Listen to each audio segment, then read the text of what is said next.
না, আমরা ঠিক আছে, আমরা আনন্দিত যে জামাতের আমির মুক্তিযুদ্ধ সম্বন্ধে এত জ্ঞান রাখে, সেটা আগে তো জানতাম না। ওনার যে এত জ্ঞান মুক্তিযুদ্ধ সম্বন্ধে, এখন স্বাধীন মুক্তিযুদ্ধের ঘোষণা কে দিয়েছেন, কিভাবে দিয়েছেন, ওনার জ্ঞানের পরিধি দেখে আমরা খুশি হয়েছি। আশা করি উনি আরো কিছু বলবেন আমাদেরকে। মুক্তিযুদ্ধে আর কি কি হয়েছিল ওগুলো তো বলতে পারেন, তাই না?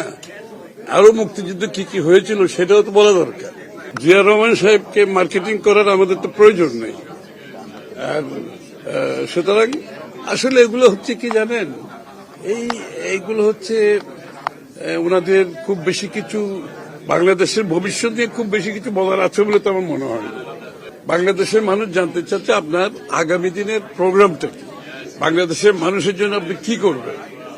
প্রোগ্রামগুলো না বললে এখন মুক্তিযুদ্ধে চলে গেলেন, আবার জিয়ার মুক্তিযুদ্ধের ঘোষণা কিভাবে আসলো সেখানে চলে গেলেন, আবার এগুলো তো হচ্ছে আসলে আমি তো বলতেছি এই যে আমরা বিভক্তি থেকে বেরিয়ে আসতে চাচ্ছি, সামাজিক বিভক্তি, রাজনৈতিক বিভক্তি থেকে একটা ভবিষ্যতের বাংলা দিকে যাচ্ছে।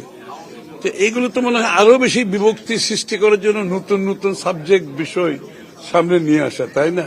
স্বাধীনতার ইতিহাস বাংলাদেশে যারা জানে তারা এই সমস্ত বকওয়াজ করে বাংলাদেশকে বিভক্তি করে এটা নতুন একটা কি বলে ন্যারেটিভ নিয়ে আসার যে চেষ্টা, এগুলো কারো কাছে কোন গ্রহণযোগ্যতা পাবে?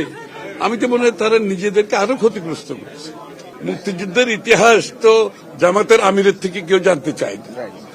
জানতে চায় বাংলাদেশের মুক্তিযুদ্ধের ইতিহাস কি জামাতের আমিরের থেকে বাংলাদেশের মানুষ জ্ঞান দিতে চায়?